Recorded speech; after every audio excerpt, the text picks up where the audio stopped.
Gade Sai Krishna lockup death, torture అందరికీ తెలిసిన విషయం ఈ రాష్ట్ర ప్రజలందరికీ.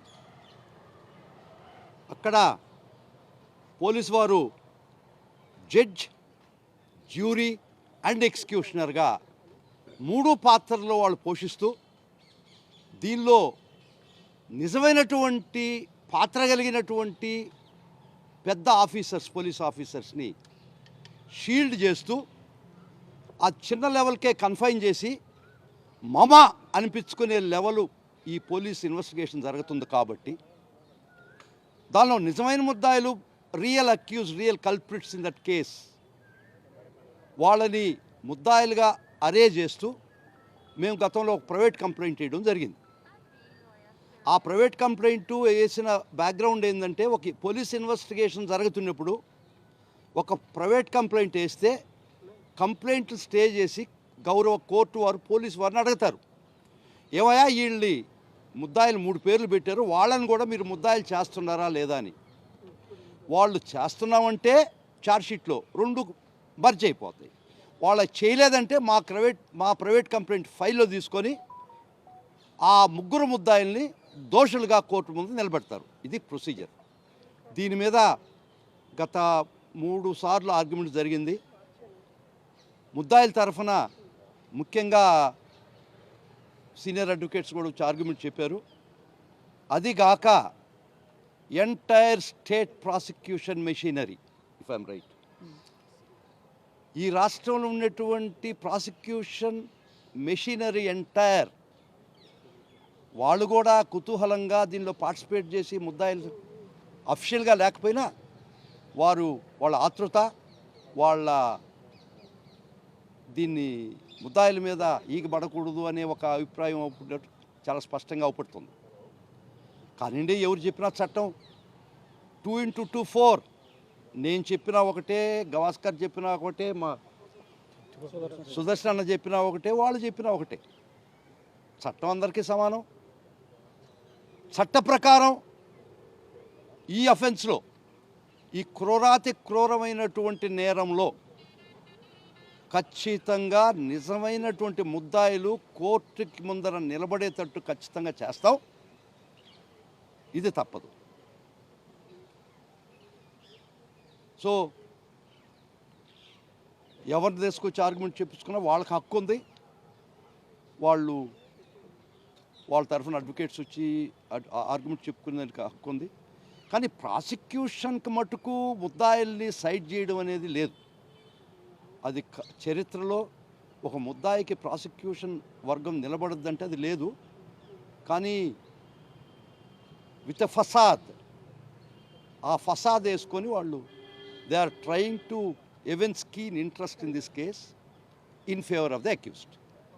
అదండి. Any questions? ప్రాబబ్లీ 10వ తేదీ ఆర్డర్స్ ఉంటాయని గౌరవ జడ్జి వారు మాకు ఇప్పుడే వాదనలు పూర్తయినాయి. ఒక 3-4 అవర్స్ జరిగినాయి. 3-4 అవర్స్ కంటిన్యూస్గా ఇరుపక్షాల వాదనలు జరిగినాయి. వాదనలు కన్క్లూడ్ అయిపోయినాయి. బహుశా 10వ తేదీ ఈ కేసు మీద ఆర్డర్స్ వస్తాయని జడ్జి గారు టెంటేటివ్గా చెప్పారు. చూస్తాం, 10వ తేదీ రావచ్చు. ఒకటే చెప్తున్నాం మళ్ళా, however taller you are, law is still taller than you. మీరు ఎంత పొడుగైనా, ఎంత బలవంతులైనా, ఎంత పెద్ద పొజిషన్లో ఉన్న చట్టం మీకన్నా పెద్దది. ఈ దేశ న్యాయ చరిత్రలో చట్టం ప్రకారం దాన్ని అధిగమించిన వాళ్ళు ఎవ్వరూ తప్పించుకొని లేదు. మీరు ఈ కేసు బిగినింగ్ నుంచి మీరు వివిధ కోర్టులో చెప్పినటువంటి మాటలు అవే మీకు శత్రువులై కూర్చున్నాయి. కొత్తగా ఏం పడలేదు. మీరు 15వ తేదీ గౌరవ హైకోర్టు వారి దగ్గర సాయి కృష్ణ అనే వ్యక్తే మాకు తెలియదు, respondents, DGP and the commissioner 2 and 3 వారిని కోర్టు వారు రెస్పాండెంట్స్ అడిగినప్పుడు సాయి కృష్ణ ఎవరో మాకు తెలియదు, అతన్ని మేము డిటెన్షన్ చేయలేదు. ఇప్పుడు టీమ్స్ పంపించి ఎతికిస్తామని మీరు గౌరవ గౌరవ హైకోర్టు వారి వద్ద మీరు చెప్పినటువంటి మాటలు. మీకు 29వ తేదీ 28వ తేదీ మీకు మెయిల్స్ వచ్చి ఉన్నాయి. ఇల్లీగల్ డిటెన్షను, టార్చరు, చంపేస్తారు అని చెప్పి ఒక అడ్వకేటు, వాళ్ళ మదర్ సిస్టరు ఇన్సిడెంట్లో ఆమె అడ్వకేట్, ఆమె మీకు మెయిల్స్ ఇచ్చింది. మీరు ఉదాసీనత కాదది. You have become co-conspirators in the offense. You have become the abettors in the offense. Abettor can also be called by illegal omission.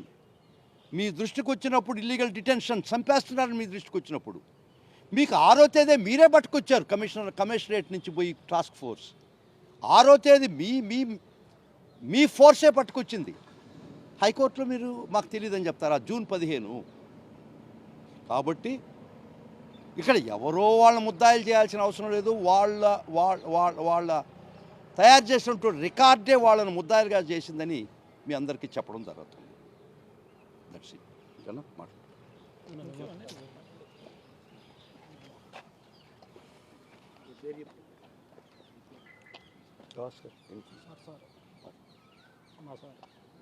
Sai Krishna murder అనేది అది సాయి కృష్ణ కుటుంబానికో లేకపోతే వాళ్ళ బంధువులకో సంబంధించినటువంటి విషయం కాదు. ఇది సమాజం మీద దాడిగా ఈరోజు భావించి కడప ఎంపీ గారు అయినటువంటి గురుమూర్తి గారు తిరుపతి ఎంపీ గారు అయినటువంటి గురుమూర్తి గారు ఒక కంప్లైంట్ దాఖలు చేయడం జరిగింది. దాన్ని డిఫెండ్ చేయడానికి పెద్దలు పొన్నవోలు గారితో కలిసి మేమందరం కూడా ఇక్కడ ఉన్నటువంటి మిత్రబృందం అంతా కూడా దాన్ని డిఫెండ్ చేస్తున్నాం. ఇలాంటి దాడి నిజంగా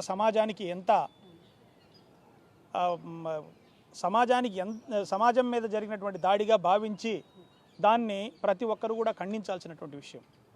ఒకవేళ ఒక మనిషిని చంపడంతో పాటు ఆ చంపినటువంటి మనిషిని చంపడానికి ముందు అతన్ని గురి చేసినటువంటి చిత్రహింసలు కానీ, అతను చంపినటువంటి విధానం కానీ, ఆ తర్వాత ఆ కేసును తప్పుదోవ పట్టించేటువంటి విధానం కానీ, ఆ తల్లిదండ్రులను ఇబ్బంది పెట్టేటువంటి విధానం కానీ, దాన్ని డిఫెండ్ చేసేటువంటి అడ్వకేట్స్ను పెట్టేటువంటి తప్పుదోవ పట్టించేటువంటి విధానం కానీ ఈరోజు పోలీసులు అవలంబించేటువంటి విధానాన్ని చూస్తే ఈ రాష్ట్రంలో పోలీసులు ఎంత నియంతలాగా ప్రవర్తిస్తున్నారో మనకు అర్థమవుతుంది.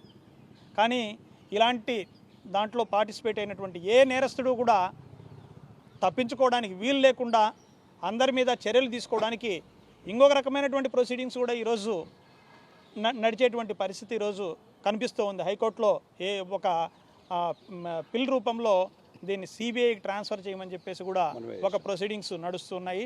దాన్ని కూడా పెద్దలు పొన్నవోలు గారి ఆధ్వర్యంలో అది ఈరోజు ఆ ప్రొసీడింగ్స్ కూడా ప్యారలల్గా నడుస్తున్నాయి.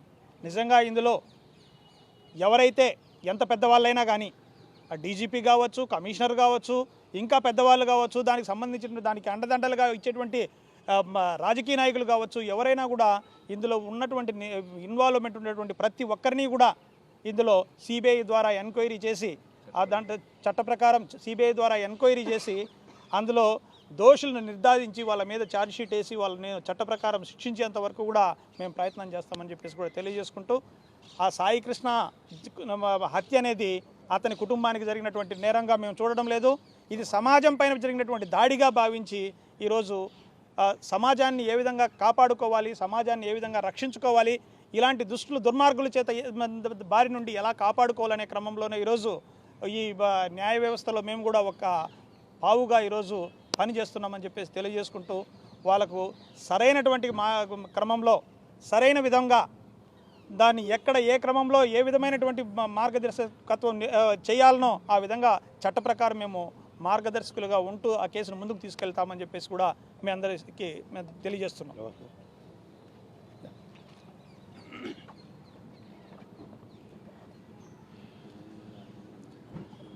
గాదే సాయి కృష్ణ చనిపోయినటువంటి ఉదంతం పక్కనెడితే, ఎప్పుడైతే వాళ్ళ తల్లిగారు ప్రస్తుత ముఖ్యమంత్రి చంద్రబాబు నాయుడు గారిని కలిశారో మరి ఈ యొక్క కేసు పక్కదావ పట్టేటువంటి పరిస్థితి ఉంది. మరి వాళ్ళ యొక్క పిన్ని గారు చెప్పగానే చెప్పారు, ఆమె కూడా ఒక న్యాయవాది. మేము ఎప్పుడైతే చంద్రబాబు నాయుడు గారిని కలిసామో ఈ కేసు తప్పుదావ పడుతుంది అని చెప్పేసి ఆమె మొత్తుకుని మరీ చెప్తున్నటువంటి పరిస్థితి మీరు చూస్తూనే ఉన్నారు. రాష్ట్రంలో ఏం జరుగుతుందంటే ఒక వ్యక్తిని చంపడమే కాకుండా కనీసం ఆ వ్యక్తి బాడీ దొరకకుండా బూడిద కూడా దొరకకుండా ఉన్నటువంటి పరిస్థితి ఈ రాష్ట్రంలో ప్రజలు కాపాడవలసిన ప్రభుత్వం బూడిద కూడా దొరకకుండా చేస్తుంది. కాబట్టి మరి YSR Congress party legal cell ఎక్కడా చూస్తూ ఊరుకోదు. ఎక్కడ అన్యాయం జరిగినా సరే ప్రజల గొంతుగా ఉండి వాళ్ళ తరపున పోరాడడం, వాళ్ళ తరపున కోర్టులో వాళ్ళకి ఉచితంగా న్యాయ సహాయం చేయడం కూడా వైఎస్ఆర్ కాంగ్రెస్ పార్టీ చేస్తుంది. అందులో భాగంగానే మరి సాయి కృష్ణ గారి తల్లి బెజవాడ బార్ అసోసియేషన్లో ఉన్నటువంటి మానవ హక్కుల సంఘాన్ని వచ్చి ఆశ్రయించగానే ఉచిత న్యాయ సలహా చేశాం. కోర్టులో ఆమెకు కావాల్సినటువంటి అన్ని లీగల్ ఎయిడ్స్ చేశాం.